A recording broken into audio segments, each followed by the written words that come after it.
Ustadz Solmed dan istrinya jualan rokok. Masalahnya, rokok itu diklaim herbal, islami, dan bisa detoks. Definisi jualan produk pakai embel-embel agama dan kesehatan biar laku. Rokok yang dijual Solmed dan istrinya itu bermerek Sin. Rokok itu diklaim berbeda dengan rokok-rokok yang beredar. Rokok itu diklaim herbal, islami, dan bisa detoks. Padahal kandungan tarnya 48 mg per batang dan nikotinnya nggak disebutkan jelas berapa. Assalamualaikum warahmatullahi wabarakatuh.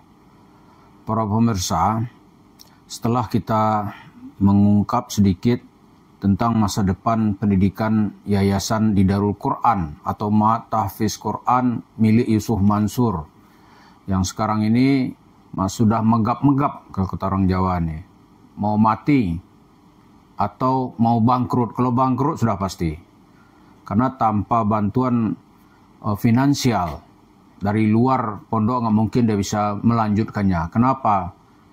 Ya santrinya sedikit. Nah sekarang ini ke depan apa yang paling pantas untuk Yusuf Mansur? Kalau saya mengusulkan nih, kan Yusuf Mansur itu nggak mau itu ada istilah haram, nggak ada. Semua boleh gitu. Nah salah satu sebab kenapa Yusuf Mansur itu melakukan petualangannya lama orang baru tahu ya.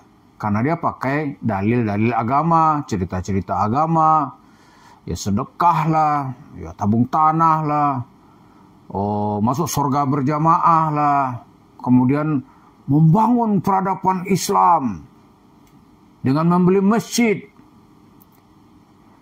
di Spanyol, kalau nggak salah di kota Sevilla gitu. Syarat infaknya minimal 1 juta, 1 juta kita membeli rumah di sorga, gitu. Ya kan? Ramai orang ikut. Dia bikinkan tuh rekening sendiri. Cuma rekening itu kan Sumansur sendiri yang tahu. Jadi kita mau ngeceknya nggak bisa, gitu. Berapa dapat? Terus uangnya kemana? Uangnya di kantong Sumansur lah. Karena udah lebih dari 10 tahun cerita ini. Itu nggak ada 1 meter pun tanah misalnya di Spanyol mana untuk fondasi masjid, nggak ada. Jadi kalau nggak kita ungkap nih wassalam udah selesai. Nah sekarang Yayasan Darul Quran itu juga akan sebentar lagi gulung tikar itu.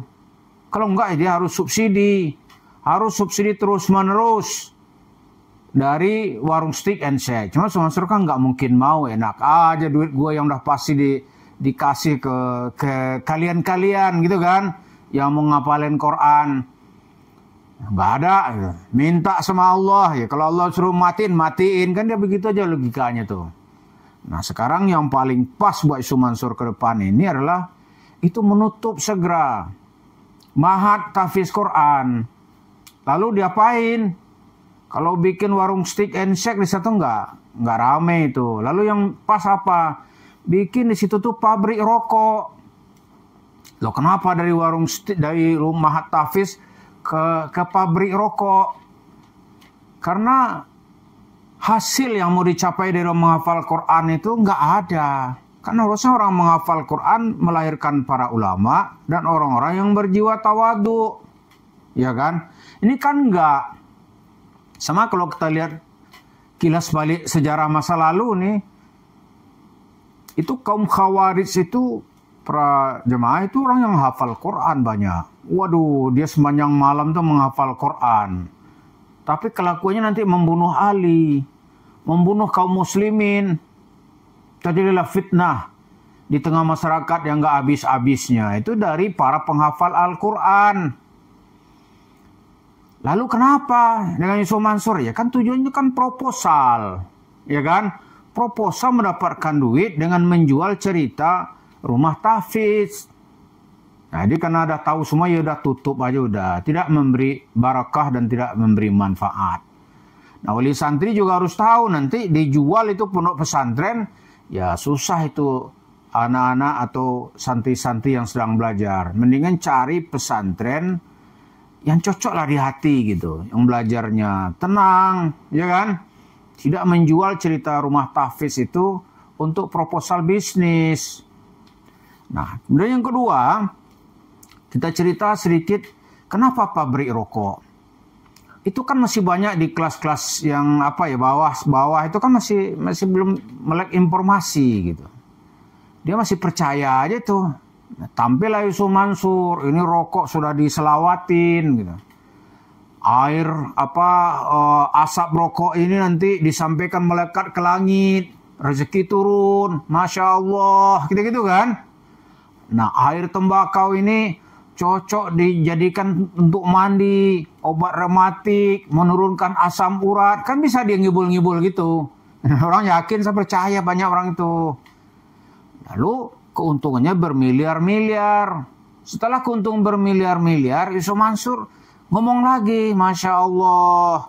Allah telah kita urus urusannya. Urusan kita pun diurus oleh Allah. Duit dikirim oleh malaikat ke rekening. Bapak-bapak udah dikirim ke rekening belum? Belum, misalnya gitu kan. Nah, beli lagi rokoknya. Nanti malaikat akan memperhatikan. Mana nomor rekeningnya? Nggak ada, Ustaz. Nomor rekening nggak ada, gimana gitu. Kami minta yang real nggak ada. Bisa. Bisa masuk kan jago yang begitu-begituan itu. Aneh punya teman, gitu kan. Dia jualan rokok.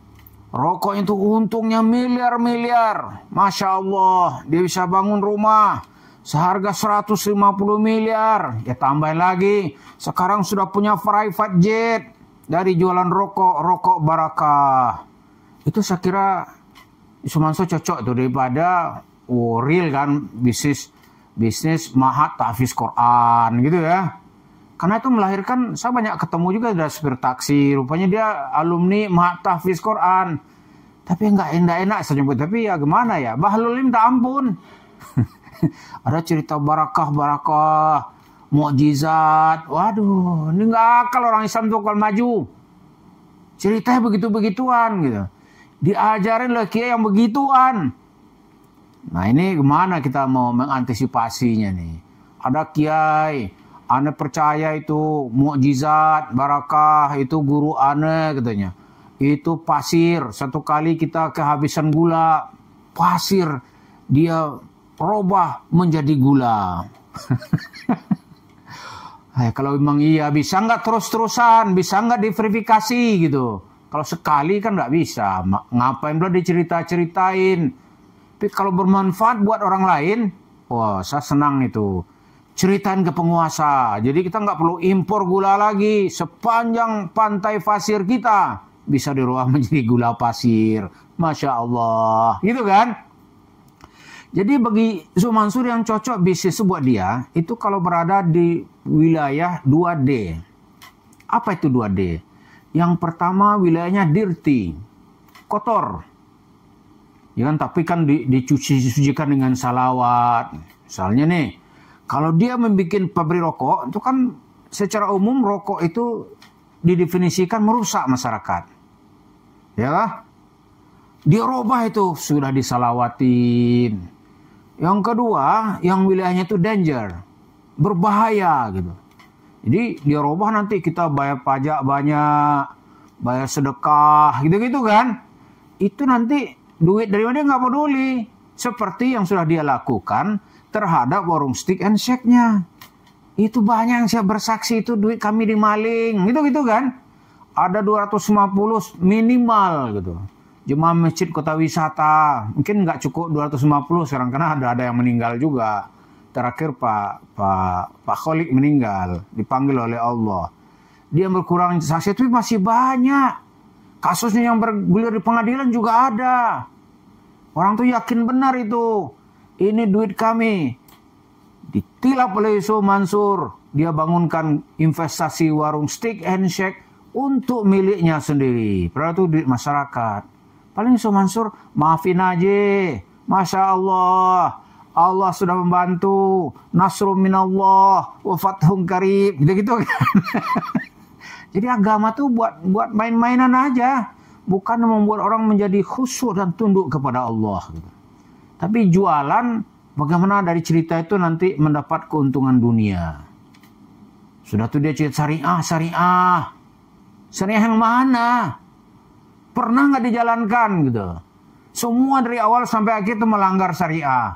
Tapi bahasanya syariah, syariah. Nah itulah ke depan ini kita usulkan, Mansur, ya jualan rokok aja udah, jualan rokok. Atau nanti jual minuman yang beralkohol, tapi ini alkohol syariah gitu. Iya kan? Alkohol syariah ini nggak ada dosa gitu. Nah, Mansur saya yakin berani untuk itu. Mari kita tunggu. Terima kasih. Assalamualaikum warahmatullahi wabarakatuh.